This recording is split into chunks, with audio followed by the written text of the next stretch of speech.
Buenas tardes o buen día, bienvenidos a la clase número 2 de Derechos Sociales de Goce o Derechos Reales de Propiedad, de Goce y Disposición. Vamos a continuar con la segunda clase.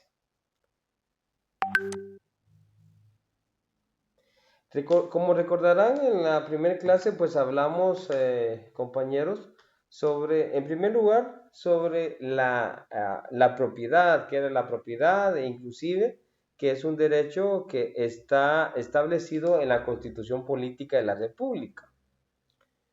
Asimismo, este derecho pues está compuesto por formas especiales del mismo, o sea, formas especiales de la propiedad.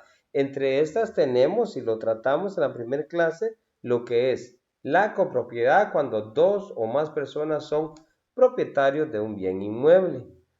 Tenemos también lo que es la medianería, que es cuando esto se da mucho en los tapiales, como comúnmente le llamamos, en donde por alguno de los rumbos o dos de los rumbos, pues siempre hay necesidad de construir paredes o tapiales, como se le llaman. Entonces, estas paredes se pueden construir en medianería. eh, Ambos, tanto el propietario como el colindante, pues gastan en partes iguales y construyen. Y esa pared sería de ambos. Ambos tendrían el derecho a utilizar de esa pared. Esto está establecido todavía en el Código Civil, muchos lo hacen todavía, más sin embargo, las nuevas modalidades que se están dando es que cada quien pues construye su propia pared o tapial, pero vuelvo a insistir, se puede dar esa clase de propiedad también, la medianería. Y por último, tenemos como otra forma especial de la propiedad, tenemos la propiedad horizontal. Aquí es donde hablamos sobre la forma de cómo se constituyen los condominios o apartamentos.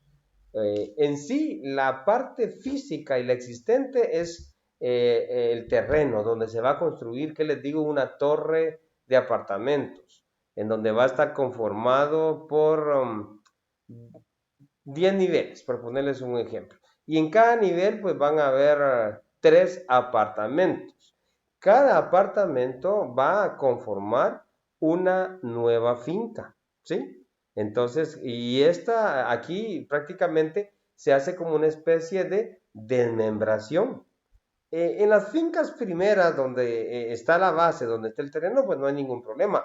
Pero lo especial de este régimen de propiedad horizontal es que se van a crear pues fincas prácticamente ficticias. ¿Por qué? Porque van a ser sobre el aire, ¿verdad? Ya no va a existir pues un terreno, sino que las bases van a ser las terrazas de cada nivel, pero se le debe crear un número de finca, folio y libro en el Registro General de la Propiedad. Entonces aquí hablamos de régimen un régimen muy especial, tal como lo es la propiedad horizontal. Ustedes se darán cuenta, y así será, que van a ser contratados para crear esta clase de régimen, en donde hay varios apartamentos. Entonces, a esto se le llama régimen de propiedad horizontal, en donde varios, los propietarios de los apartamentos a los que se le llama comuneros, ¿ok?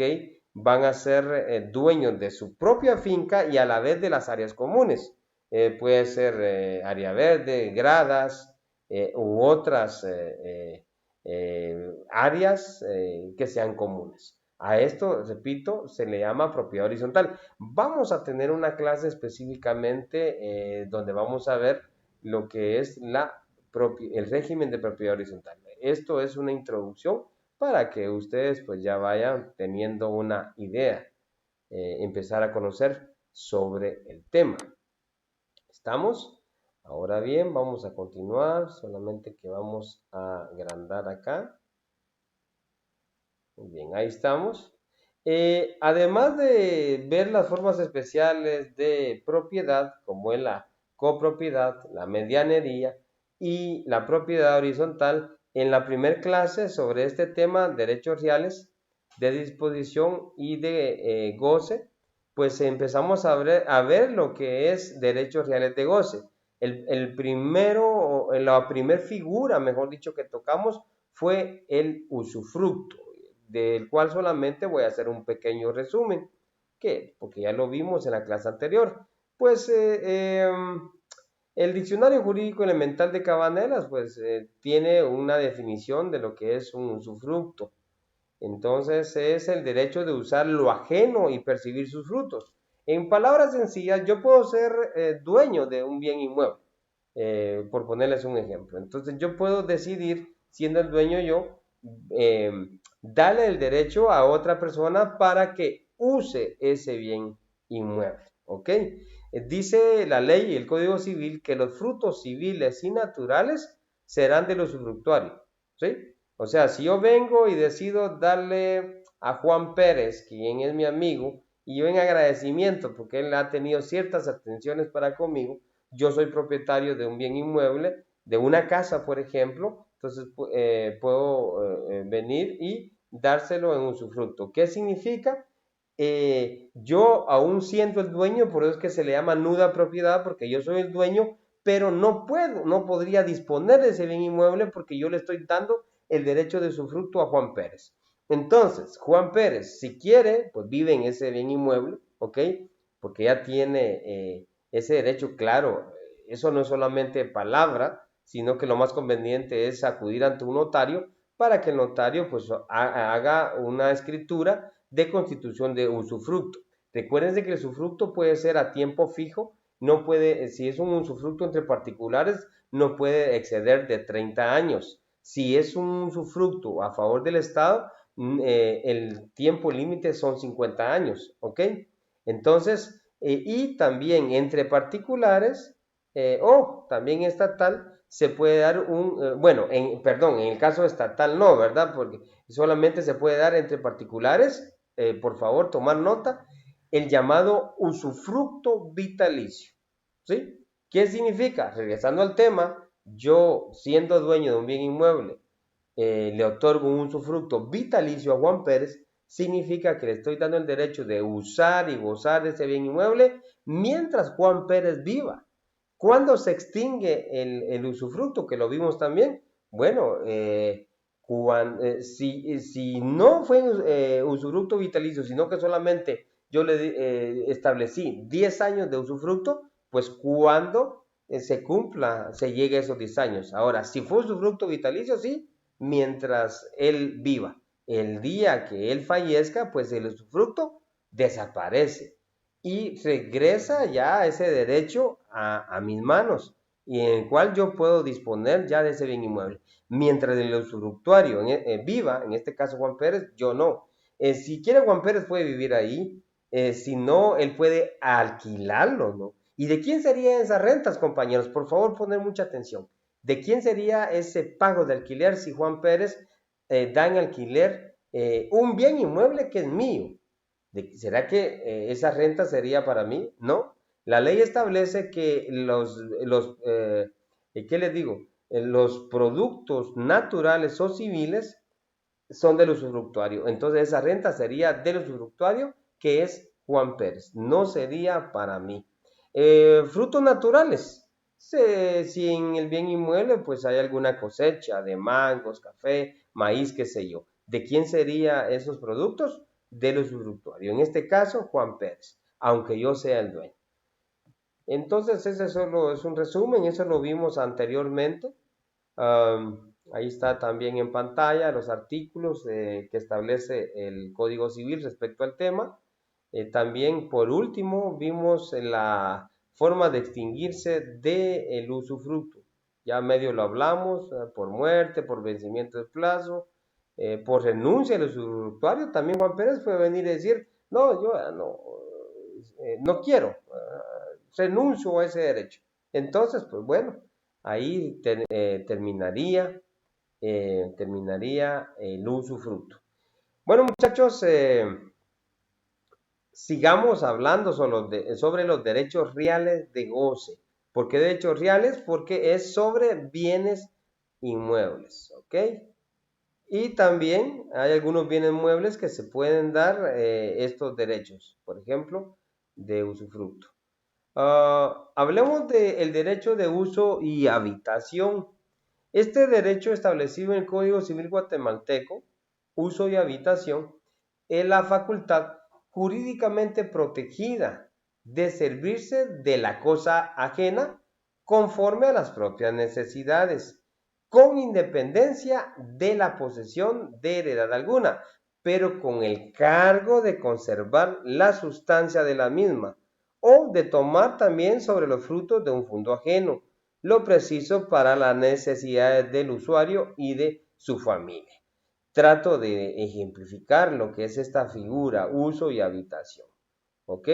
Yo le puedo dar el mismo ejemplo con Juan Pérez, el bien inmueble que es mío. En vez de dárselo en usufructo, porque recuerden la gran diferencia entre uso en habitación, por ejemplo, y usufructo, si yo le digo a Juan Pérez, mira Juan, te tengo mucho precio, te estoy muy agradecido, así que este bien inmueble te lo voy a dar en uso y habitación. Entonces, él solamente va a poder vivir ahí. Ojo, pero los frutos naturales y civiles no van a ser de él, porque ahí no sería usufructuario, solamente sería usuario, ¿verdad? Yo solamente le estoy dando el derecho para que habite, para que vive él y su familia ahí, ¿verdad? Si la tuviera. Pero ahora bien, en este caso, si no es un usufructo que le estoy otorgando, sino que es un derecho de uso y habitación, es si él no puede alquilar ese bien inmueble, ¿ok? No puede alquilarlo porque no tiene ese derecho, no es un usufructo que le estoy otorgando, solamente puede habitar y lógicamente pues yo no le estaría cobrando ninguna renta, ningún alquiler. Él no puede arrendarlo, eso solamente se puede dar en la figura del usufructo. Igual, ¿qué pasa si en el bien inmueble pues hay que les digo, cultivos o hay árboles frutales y entonces esos frutos naturales serían míos. Juan Pérez no puede hacer uso de ellos. Eso lo puede hacer únicamente si yo le hubiera dado un derecho de usufructo, pero como no es así, sino que es de uso y habitación, esa cosecha, si se dio en el bien inmueble que yo le he dado a usar, será mío. ¿Ok?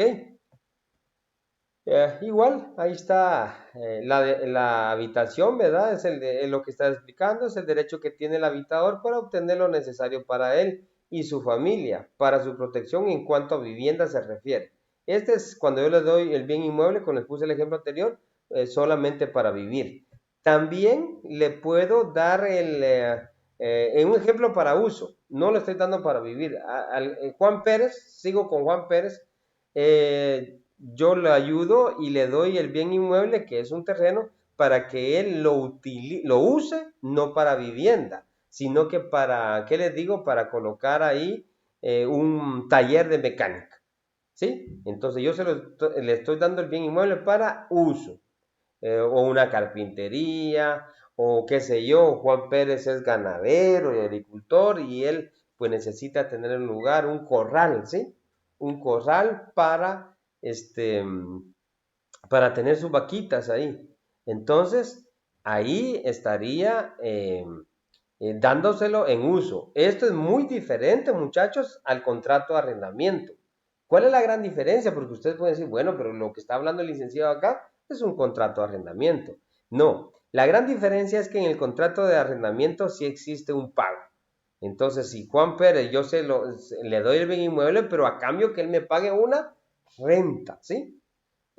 Cambio, en el contrato de uso yo se lo estoy dando para que construya un corral ahí, tenga los animales o coloque que le digo, un taller de carpintería, mecánica o lo que ustedes quieran, solamente para uso. O le doy el bien inmueble en el cual hay construido una casa, se lo doy para que él habite, sería un contrato de habitación. E igual, en este caso, pues no se cobre una renta, porque si se cobra una renta, ya estamos hablando de un contrato de arrendamiento. ¿Estamos? Seguimos hablando sobre los derechos reales de goce. Entre estos derechos reales tenemos la figura de la servidumbre. Las servidumbres son gravámenes reales, o sea que gravamen es sinónimo de carga que tiene la propiedad, ¿verdad? Entonces este gravamen real se impone a favor del dueño de un predio y a cargo de otro fondo, propiedad de distinto dueño, para beneficio o mayor utilidad del primero. Esta es una definición que un jurista llamado Rafael Rojina Villegas pues creó. Si nos vamos al Código Civil, en el artículo 752, pues establece que la servidumbre es el gravamen impuesto sobre un predio para uso de otro predio de distinto dueño o para utilidad pública o comunal. Esas serían las definiciones doctrinarias y definición legal que la encontramos, repito, en el artículo 752 del Código Civil guatemalteco. Clases de servidumbres que existen según el Código Civil. Tenemos servidumbre de acueducto. Esta tiene la característica de ser forzosa, ¿verdad? La tenemos en el artículo 760, porque hay servidumbres que pueden ser voluntarias, o sea, acuerdo entre partes. El acueducto, pues su nombre lo dice, es cuando pues es necesario que se instale, ¿qué les digo? Tuberías en otro terreno que nada tiene que ver con esas tuberías, pero este terreno no tiene acceso directo a la calle, ¿sí? En donde, por ejemplo, si hablamos de un drenaje, entonces el vecino de atrás, por ambos lados está enclavado, dice la ley, o sea, por todos lados está enclavado. Y entonces se debe de buscar cuál es el rumbo o el vecino en donde él pueda subterráneamente colocar pues los tubos del drenaje para conectar a la candela del drenaje que está lógicamente ubicada en la calle pública. Entonces, en este caso, pues se requiere que se constituya una servidumbre de acueducto.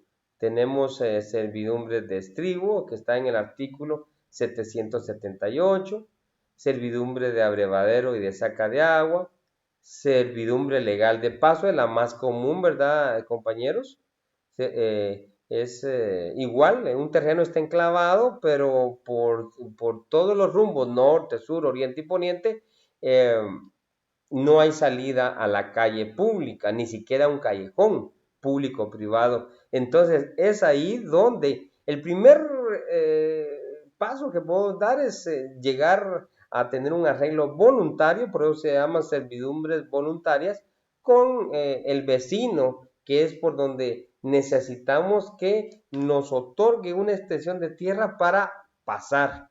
Esos son los comúnmente callejones que llamamos, ¿verdad? Aunque yo siempre les recomiendo a la gente que si es posible, pues es que es mejor que, y si la propiedad del vecino lo permite, que no se constituya una servidumbre tan pequeña. Es mejor que se deje unas medidas como para que pueda ingresar un vehículo. Hay gente que me ha dicho, mire, licenciado, pero yo ni vehículo tengo. Bueno, ahorita, pero en un futuro este, eh, puede tener vehículo y usted va a tener necesidad de ingresar su vehículo hasta su casa. Es cierto una cosa, en la mayoría de casos esta servidumbre, este derecho de servidumbre, se paga. Es muy raro el vecino que le vaya a decir a uno, no, no tenga pena. Y usted solamente dígame cuánto quiere, vecino. Y aquí, mire, aquí se construye el paso, la servidumbre del paso. No, que de que hay casos las hay, compañeros, pero es muy raro el ser humano que actúe de esa manera. La mayoría de veces, pues, van a colocar un precio, ¿verdad? No es venderle, ahí no le están vendiendo esa fracción de terreno, solamente le estarían vendiendo el derecho a constituir una servidumbre legal de paso, o sea, derecho a pasar por ahí, por esa fracción de terreno, ¿ok? Yo siempre les recomiendo algo y eso va para ustedes, porque hay gente que viene acá a mi oficina y me dice, mire, Eli, que no vamos tan lejos, hace unos días, el fin de semana, me solicitaron una compraventa de un bien inmueble, pero me dijo el vendedor que iba a constituir una, una servidumbre de paso, ¿sí? Una servidumbre de paso a favor de el propietario que está atrás del terreno que le estaba vendiendo. Porque prácticamente, pues, él estaba vendiendo una fracción y la parte de atrás todavía le seguía correspondiendo a él. O sea, la servidumbre de paso era a favor de él. Entonces, en este caso, pues ellos llegaron a un acuerdo de precio, ¿ok? Entonces, en donde no es que le estuviera vendiendo esa fracción de terreno, sino que, repito, solamente el derecho a pasar al propietario del terreno que está enclavado para que pueda pasar hacia la vía pública. Y se me dio el caso, ellos ya habían venido el día viernes, pero ¿por qué no se hizo la escritura el día viernes de esa semana? Porque ellos solamente me estaban diciendo que constituía la servidumbre. Y yo les digo, miren, es idóneo o es muy conveniente que esa servidumbre de paso la determinemos bien. Ustedes tienen las medidas, yo les pedí las medidas, cuánto medía hacia el norte, sur, oriente y poniente, con quien colindaban, y ellos no lo tenían.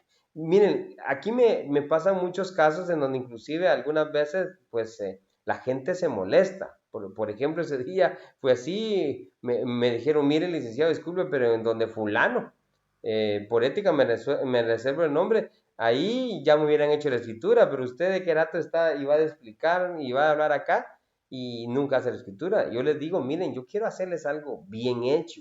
Entonces, mejor vayan, midan cuánto va a medir la servidumbre de paso por todos los rumbos y con quién colinda, para dejar establecido en la escritura, porque no es solamente de decir como hacen muchos, hay muchos notarios que aceptan así con tal de salir del paso, ganarse su dinero, pero no les importa cómo queda la escritura. No es solamente decir, así como ellos me habían dicho, mire, voy a constituir una escritura de 2 de ancho por 7 de largo. Muy bien, ya tenemos medidas, pero ¿dónde está ubicado?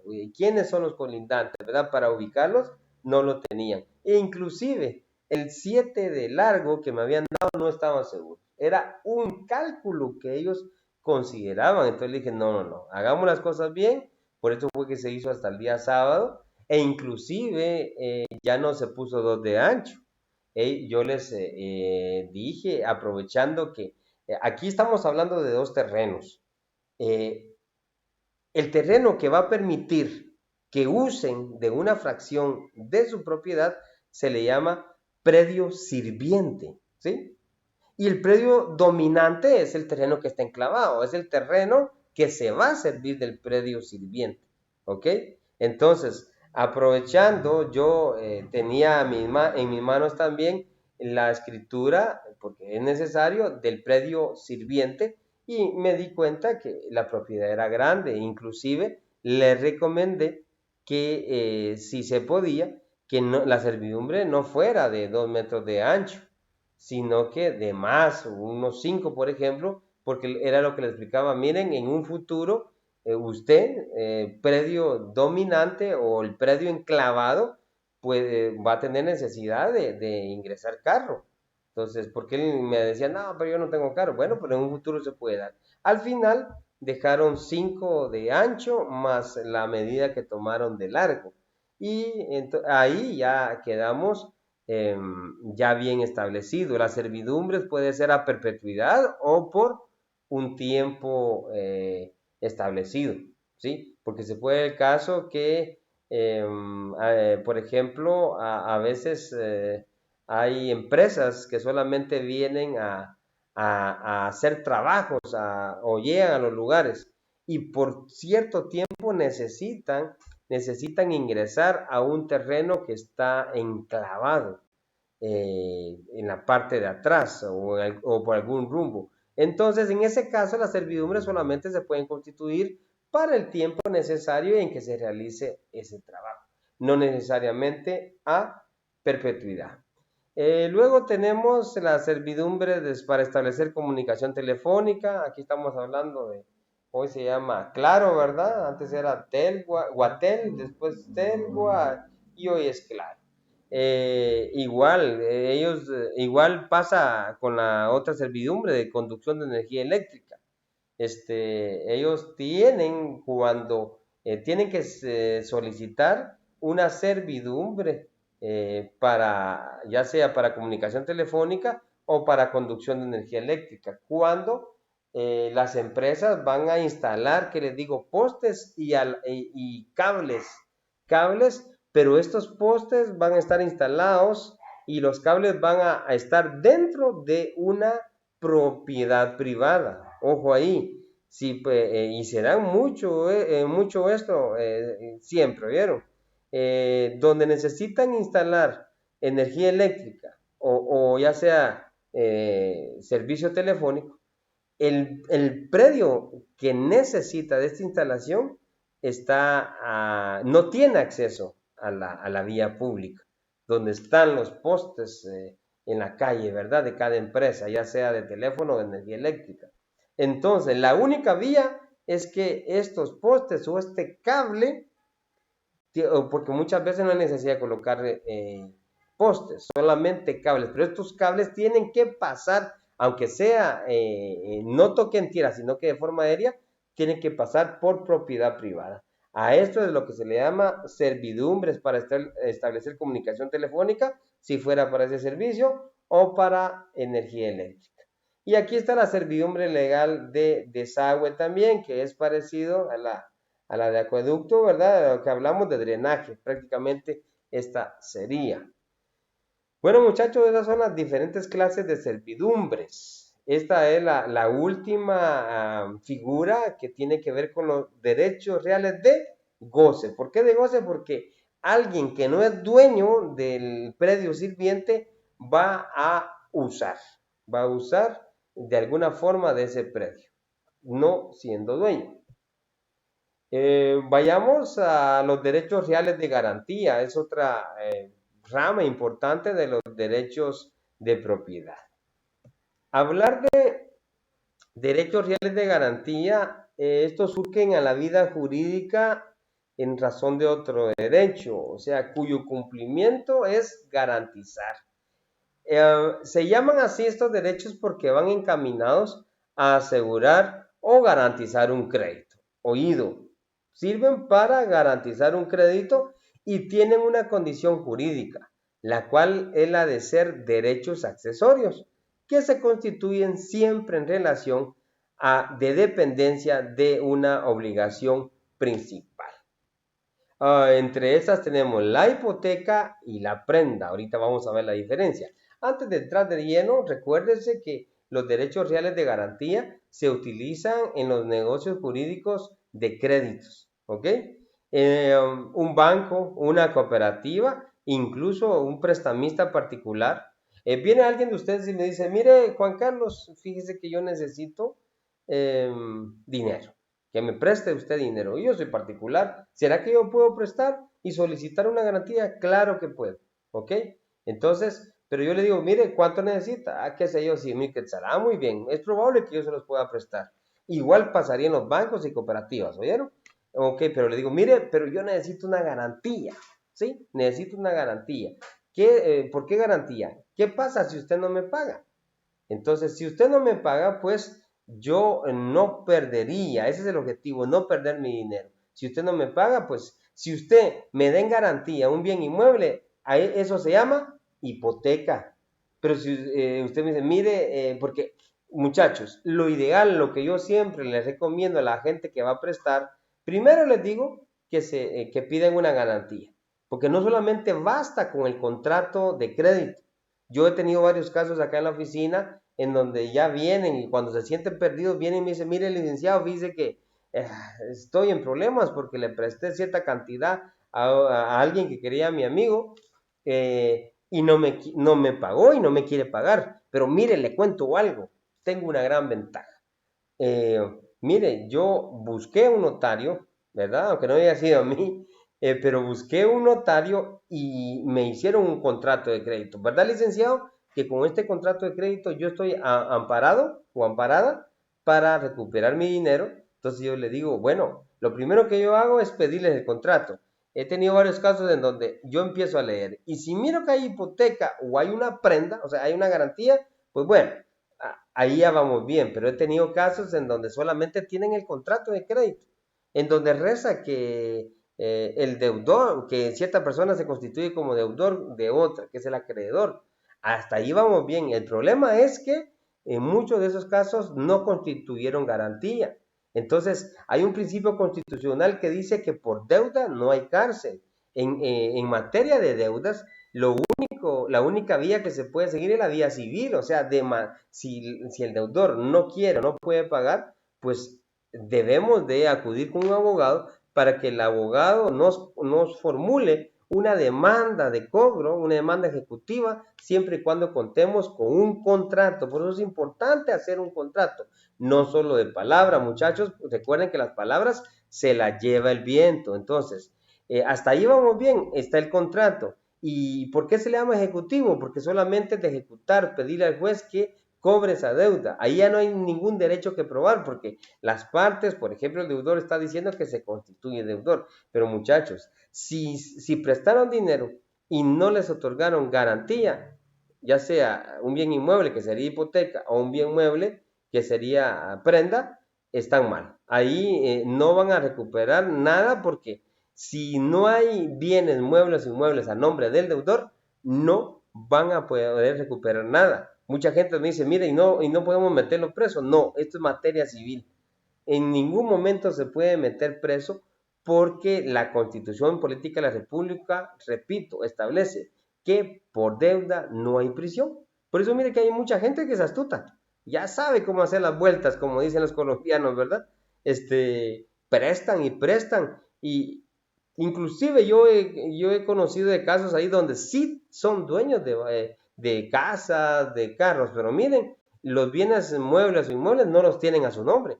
Esconden los bienes muebles, los tiene a nombre de un familiar y no se puede hacer nada ahí porque legalmente no son de los deudores los bienes muebles o inmuebles. Entonces, ¿cuál es lo idóneo? Que si alguien va a prestar dinero, si quiere garantizar no salir perjudicado, que solicite una garantía. Esta puede ser hipoteca o prendaria, o sea, la prenda. ¿Cuándo es hipoteca? Cuando la garantía pues sea un bien inmueble. En caso de que el deudor no pague, pues entonces se cobrará con el bien inmueble. Aunque, ojo, muchachos, esto no es solamente de, eh, no solamente de venir, ustedes prestan, el deudor no paga, entonces, y van con el deudor y le dice, bueno, yo no quiero, no puedo pagarle, bueno, entonces ya el bien inmueble es mío. No, no es así, no es así, sino que si la mayoría de deudores no pagan y lo idóneo, y qué bueno, ¿verdad? Yo pocos casos he tenido en donde dice el deudor, mire, acreedor, yo no puedo pagar, hagamos algo, no, ya no puedo. Vayamos con un notario y que yo le voy a firmar la escritura de compraventa, ¿vio? Y ya yo me voy a ir por otro lado, venga usted y ya tome la propiedad de esta casa, posesiones de la casa. Qué bueno, esos casos son contados, ¿oyeron? La mayoría de veces la gente no, inclusive ni siquiera quieren salir de sus casas. Esto tiene que ver con el video que envió Carlos, creo que se llama el compañero, la semana pasada, en donde van los abogados a desalojar. Pero ojo, para llegar a ese desalojo, por eso es que ustedes recordarán que el abogado que subió ese video le decía a las personas que estaban ahí, que les decía que les enseñara la orden de juez. Ojo ahí, para desalojar a las personas no es solamente de llegar ustedes en calidad de dueño a desalojarlos. Si hacen eso, si no es con una orden de juez, ustedes estarían cometiendo un delito, que bien puede, miren, escuchen bien esto, bien puede venir el deudor, el que a usted le debe, pero no le quiso pagar, pero le dio una garantía a esa propiedad, bien puede venir y llamar a la policía y decirle, mire, aquí él me quiere sacar, yo soy el dueño, y ustedes vienen y no, de nada les va a servir que ustedes le digan, mire señor agente, lo que pasa es que él no me pagó, mire, y aquí está este contrato, dice que él me da en garantía. No, ¿qué le va a decir el agente si el agente está bien instruido en cuestiones legales? No, señor, entendemos que él le prestó y si no le pagaba, esta propiedad va a ser suya. Pero fíjese que para usted obtener ese derecho, tiene que buscar un abogado e interponer por medio de su abogado una demanda ejecutiva donde le pide al juez que se declare el derecho que está en ese contrato de crédito. Entonces, ya el juez ahí, si, mire, lleva varios pasos, ¿oyeron? Varios pasos si ustedes demandan. Primero, presentan la demanda ejecutiva. El juez la analiza y si considera que, ¿qué les digo? Está de conformidad a la ley, va a admitir la demanda y le va a requerir de pago, escúchese bien, al deudor. Si el deudor dice que no quiere o no puede pagar, entonces se pasará a la próxima etapa procesal, que es en donde se pone a subasta ese bien mueble o inmueble. Mueble es si es prenda, esa es la gran diferencia. Si la garantía es bien inmueble, estamos hablando de hipoteca. Si la garantía, por ejemplo, es un vehículo, estamos hablando de garantía prendaria, ¿ok? Pero bueno, regresemos al tema procesal. Si él no paga, ya les digo, se le requiere de pago y él dice no quiero, no puedo pagar, entonces pasamos a la etapa de la subasta pública, se mandan a publicar edictos al Diario de Centroamérica anunciando la subasta de ese bien inmueble. Si hay postores, o sea, si hay interesados en participar en esa subasta, deben de dar el 10% sobre el valor que se va a tratar de vender el bien inmueble. Miren, a veces hay gente que tiene dinero y que se entera de subastas, adquieren bienes muebles o inmuebles a un valor muy rebajado, ¿vieron? ¿Por qué? Porque prácticamente en esas subastas normalmente el precio no es el precio comercial, sino que lo que pretende el juez es recuperar el dinero que no le ha pagado al acreedor, más intereses y costas judiciales. Ok, lógico, si él nunca pagó nada, pues entonces la deuda inclusive puede ser más alta de lo que vale el bien inmueble, pero ahí sí que el acreedor se tendría que conformar con recuperar. Por eso es que, muchachos, los bancos y cooperativas nunca les dan el valor del 100% que vale su bien inmueble. Ellos nunca van a perder y es una estrategia muy acertada. Ellos siempre, si el bien inmueble está inscrito en el registro de la propiedad, lo que le darán será un 80 o 85% sobre el valor que el valuador le ha proporcionado al banco o cooperativa. Ahora bien, si son derechos de posesión, ¿qué son derechos de posesión? Sí, ustedes son los dueños, pero ese derecho no es de propiedad todavía. ¿Por qué? Porque no está inscrito, ese bien inmueble no está inscrito a su nombre en el registro de la propiedad. Entonces, lo más que le darán el banco o cooperativa, cuando ustedes den en garantía en un crédito un bien inmueble con derechos de posesión, lo más que les darán es un 50% sobre la evaluación. ¿Estamos? Entonces, esto es lo que es la hipoteca, en resumidas cuentas. Ahí aparece, pues el artículo 822 nos establece la definición de hipoteca, que es un derecho real que grava un bien inmueble para garantizar el cumplimiento de una obligación. Así que moraleja, si ustedes van a prestar, pidan una garantía, ¿ok? Existen tres clases de garantías. Aquí en las diapositivas faltó una, que es la fianza o fiador. Solamente les establecí lo que es la hipoteca y la prenda. Yo lo que les garantizo que la garantía reina, la que más le va a surtir efecto, es la hipoteca, que en caso de incumplimiento, pues el deudor le otorgue en garantía un bien inmueble. Aunque, ojo, ¿verdad? Yo he tenido casos también en donde viene el prestamista y me dice, mire, necesito que me haga un contrato de de crédito. Pero mire, licenciado, aquí me está dando el deudor estas escrituras. Él es propietario de un terreno, ¿verdad? Ubicado en tal lado. Yo le digo, mire, ¿usted ya vio el terreno? Ah, no, fíjese, no lo he visto. Pero mire, ya vio, ya verificó usted dónde está ubicado, cuánto mide, cómo es el terreno, y no lo han visto. Cuando es así, yo le digo, mire, disculpe, solo es un consejo. Usted está bien que le está dando una garantía, pero ¿será que en realidad lo que usted le va a prestar, en un caso él no pague la deuda, será que vendiendo ese terreno usted va a recuperar lo prestado? Entonces, ojo, si ustedes van a prestar dinero, entonces pidan garantía, pero hay que ver qué es la garantía, ¿sí? Si es una garantía prendaria, cuando hable de garantía prendaria es cuando la garantía que se está dando en caso de incumplimiento del pago del crédito no es un bien inmueble, sino que es un bien mueble. Por ejemplo, un vehículo, una maquinaria, ¿sí? Una retroexcavadora también. Entonces, ahí sería prendaria. Pero hay que ver también. Inclusive, fíjense que he tenido casos en donde la garantía es prendaria. Hace poco, unos meses, hice un crédito en donde la garantía era un vehículo. Entonces, a veces me meto en problemas muy serios, pues porque la gente creerá que yo quiero deshacerles el negocio. Pero fíjense, pues, el acreedor estaba cometiendo un grave error porque él estaba contento, porque me dijo, mire, yo le voy a prestar, pero mire, licenciado, yo tengo mucha experiencia en esto, yo soy prestamista y desde que era joven, y a mí yo no pierdo, porque sé mucho de leyes, pero fíjense que le estaba aceptando la garantía prendaria, que era un carro, pero el vehículo iba a quedar en poder del deudor. Yo le dije, mire, es su decisión, pero eso es mucho riesgo, porque esa garantía puede desaparecerse.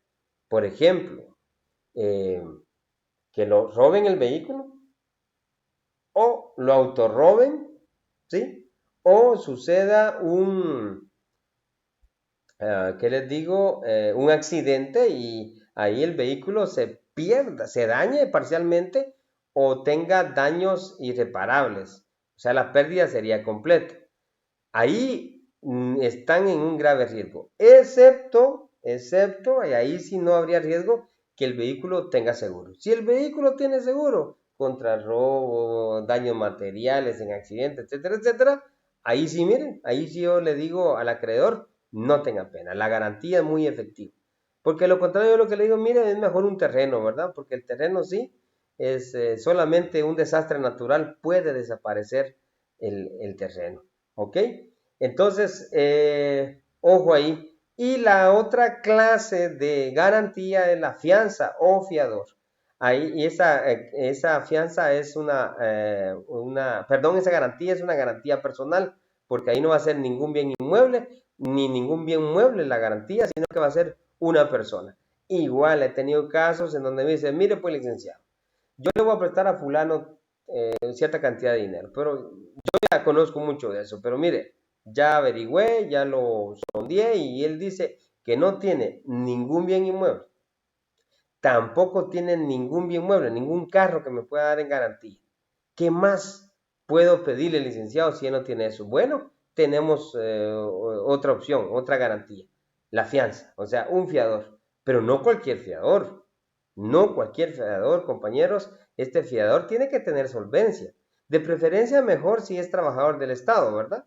No de una empresa particular, pero no solamente quedémonos con eso, hay que él nos confirme que no está endeudado, porque hay personas, ya sea trabajadores del Estado o que trabajan con empresas particulares, que a fin de mes, Dios me guarde, no reciben nada o recibirán unos 300 quetzales, si es que mucho. ¿Por qué? Porque prestaron y han sido demandados por los acreedores. En caso de préstamos o cuestiones civiles, por cada demanda no pueden embargarle más del 30%.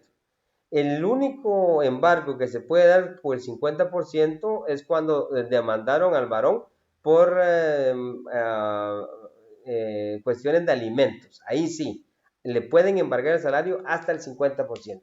Entonces, repito, si ustedes van a prestar y el deudor no tiene un bien inmueble para dar en garantía, tampoco tiene un carro o un bien mueble, por ejemplo, para dar en garantía, y la única opción, que no es tan fácil, ¿oyeron? Porque, y ojo muchachos, yo les aconsejo que eso de ser fiador, ni aceptar, porque el fiador es deudor también. Si el deudor no puede pagar, ¿con quién creen que se van a ir? ¿A quién van a demandar? ¿A quién le van a embargar los salarios? O qué sé yo, o va a perder su propiedad si dio alguna propiedad como garantía. Ojo, mejor, por muy familiar, por muy gran amigo que sea, el consejo más sano que les puedo dar es que se nieguen a ser fiadores. Pero bueno, si aceptan, el acreedor pedirle al deudor que le garantice que ese fiador sí es sólido, porque de nada sirve que él firme si a la hora de la hora, cuando el deudor incumpla, el acreedor va a gastar en contratar abogado y cuando definitivamente van a ganar el juicio, van a ganar el juicio, pero ¿qué van a poder recuperar? Nada, absolutamente nada, porque recuerden que por deuda no hay cárcel. Lo único que se puede hacer ahí es embargar bienes muebles o inmuebles o al fiador. Pero si no tienen bienes inmuebles o muebles a su nombre, ¿qué le van a embargar? ¿Qué le van a quitar? Nada. Y si el fiador que aceptaron le debe a medio mundo, ahorita el 30% de lo único que le pueden embargar, por Dios santo, va a ser unos quetzales, porque el tipo está bien demandado por todos lados y ya lo han embargado, pero varias veces. Entonces hay que tener mucho cuidado ahí. Igual también, muchachos, esta cuestión de los créditos, hay que tener mucho cuidado eh, cuando se hace un crédito con prestamistas. En la otra clase se los platiqué. La mayoría de prestamistas lo que hacen es decirle, bueno, hagamos algo. Yo le doy el dinero, pero mire, lo normal, algunos le hablan con claridad, otros ni siquiera esto le dicen, pero los que le hablan con claridad le dicen, mire, lo normal es que hagamos un contrato de crédito y si como usted tiene esta casa y me está ofreciendo en garantía, pues vamos a colocar como garantía esta casa. Si usted no me paga, pues usted o me firma voluntariamente la escritura donde ya me da la propiedad a mí porque no me puedo pagar, nítido. Y el prestamista se evita de gastos, ¿verdad? Pero si el deudor se niega aún no pudiendo pagar, ¿qué tiene que hacer? Ya les dije hace unos minutos, el prestamista o acreedor tiene que contratar los servicios de un abogado para interponer una demanda ejecutiva en contra del deudor y luego seguir ese proceso. Me quedé en la subasta, se pone a subasta pública. Si se vende, pues ahí el juez va a tratar de recuperar lo adeudado, los intereses más costas judiciales, ¿ok? Entonces, y ahí se terminó el asunto. Ahora bien, hay casos en donde no existe ningún interesado. Entonces nadie quiere comprar o también hay interesados, pero lo que están ofreciendo no alcanza para cubrir todo el dinero que el acreedor necesita recuperar. Entonces se puede dar otra opción. El acreedor, por medio de su abogado, puede solicitarle al juez que como no se pudo, nadie está interesado en comprar la garantía, ya sea inmueble o mueble, o sí estaban interesados, pero lo que ofrecieron no alcanza para que el acreedor pues quede satisfecho y tranquilo de recuperar su dinero más intereses y costas judiciales. Entonces, si nada de estas dos cosas se dieron o no convienen, se le puede pedir al juez que le adjudique en pago ese bien mueble o inmueble al acreedor. Entonces ya el acreedor pasa a ser dueño de esa propiedad.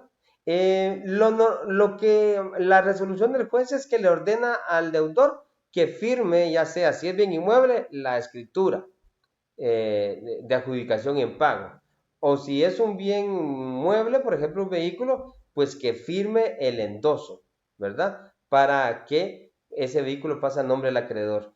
Pero la mayoría de veces, muchachos, la mayoría de veces, o casi siempre, el deudor ya no quiere saber nada, ¿verdad? ¿Qué va a querer estar firmando si además ya perdió lo que era de él? Por culpa de él, por supuesto.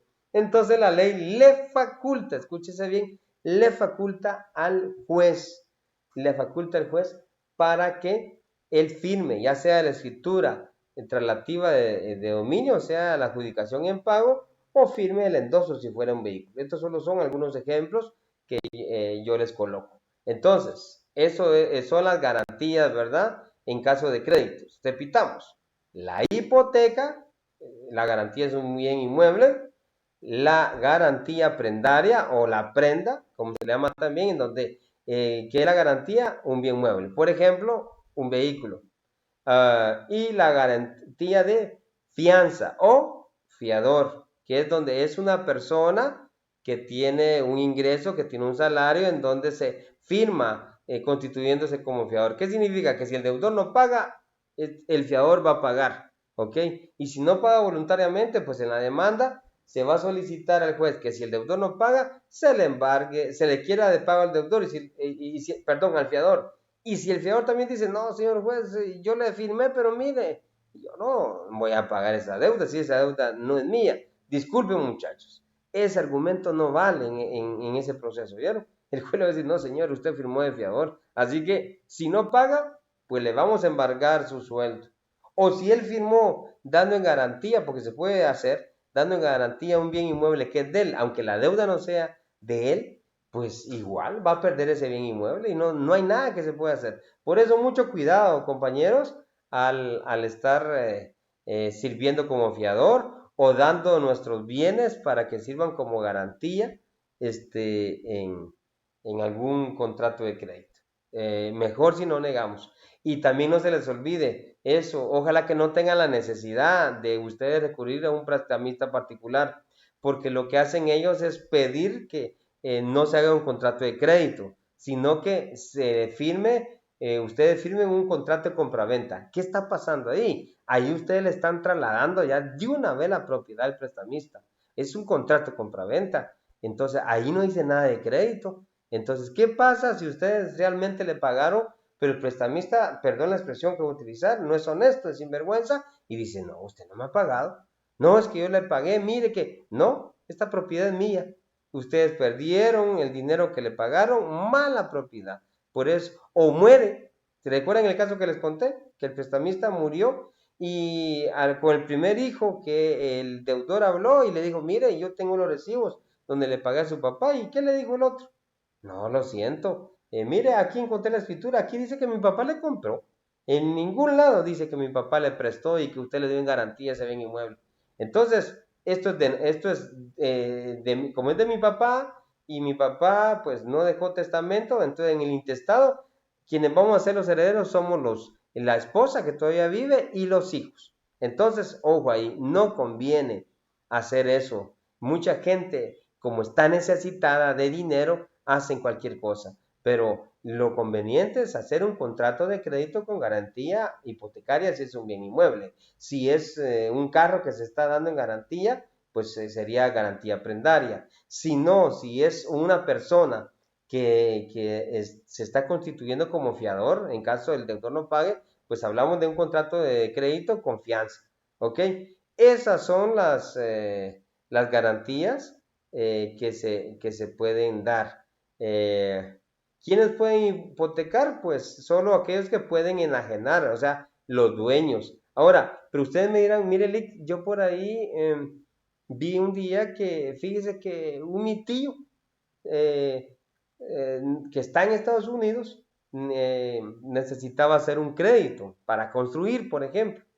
Y él, prácticamente la garantía que se dio es el terreno donde se iba a construir la casa. Pero Lick, él está en Estados Unidos y quien hizo todas las vueltas o trámites acá en Guatemala fue otro mi tío, un hermano de él. Pero él no es el dueño. ¿Cómo pudo haber hecho eso? Si usted está diciendo que el único que puede hipotecar, por ejemplo, cuando hablamos de hipoteca, vuelvo a repetir, es cuando se da en garantía un bien inmueble. El único que puede hipotecar es aquel que puede enajenar, o sea, el dueño, el propietario. ¿Y por qué mi otro tío, que no era el propietario, pudo dar en hipoteca ese bien inmueble? Bueno, existe otra figura jurídica, es un contrato, escuche bien, que se llama, apuntadlo bien por favor, mandato con cláusula especial, ¿ok? Entonces, eso es lo que hacen la gente que está fuera del país. E inclusive, no necesariamente fuera del país. Este señor que vendió, el que es el propietario, puede estar aquí en Chiquimula, el bien inmueble puede estar acá en Chiquimula, pero qué sé yo, por razones de salud, él no puede salir. Ahorita con la pandemia, él dice, no, yo no me quiero arriesgar, yo quiero vender un bien inmueble, pero yo no quiero andar en oficinas, ahí puedo agarrar el virus. O él por sus ocupaciones, su trabajo no le permite, él atiende otras cosas, entonces, ¿qué hace? Le otorga un mandato con cláusula especial a quien él crea de confianza. Ya con ese mandato por supuesto, se debe buscar a un notario, ahí sí él tiene que ir, déjeme decirle que, o el notario tiene que ir donde está él para que él le firme autorizando ese contrato de mandato a favor de X persona. Ya con y ese mandato se manda a inscribir al registro de poderes del organismo judicial, ya inscrito ahí, pues muchachos, ya pueden hacer un crédito, representarlo a él haciendo un crédito con un particular o con alguna entidad financiera. Entonces, bueno muchachos, ¿por qué no estaba acá en las diapositivas la garantía de fianza o fiador? Es porque como no tenía nada que ver con bienes muebles o inmuebles, y inclusive me atreví a colocar lo que era la prenda, que ya no tiene que ver nada con bienes inmuebles, pero a pesar que lo que más les interesa a ustedes es la garantía hipotecaria, porque tiene que ver con las tierras, con los bienes inmuebles, pero no está de más que también conozcamos de las otras garantías, que como es la prendaria, o sea, cuando es un bien mueble que se da en garantía, o cuando una persona se constituye fiador, en caso no pague el deudor la deuda adquirida. Entonces a eso se le llama garantía de fianza. Muy bien, les agradezco la atención. Esta ha sido la segunda clase y última sobre derechos reales, o sea, derechos de propiedad, las diferentes clases de propiedad que existen. Lo vimos a un inicio en la clase primera, o número uno, los derechos de uso y goce y los derechos de garantía en caso de créditos. El miércoles, pues en la próxima clase, pues antes del examen, pues vamos a repasar y si ustedes tuvieran algunas dudas, pues vamos ahí pues a platicarlas. La primera hora será de solventar dudas y la segunda hora va a ser para realizar el examen, el primer examen parcial. Dios les bendiga y me despido de esta clase. Cuídense.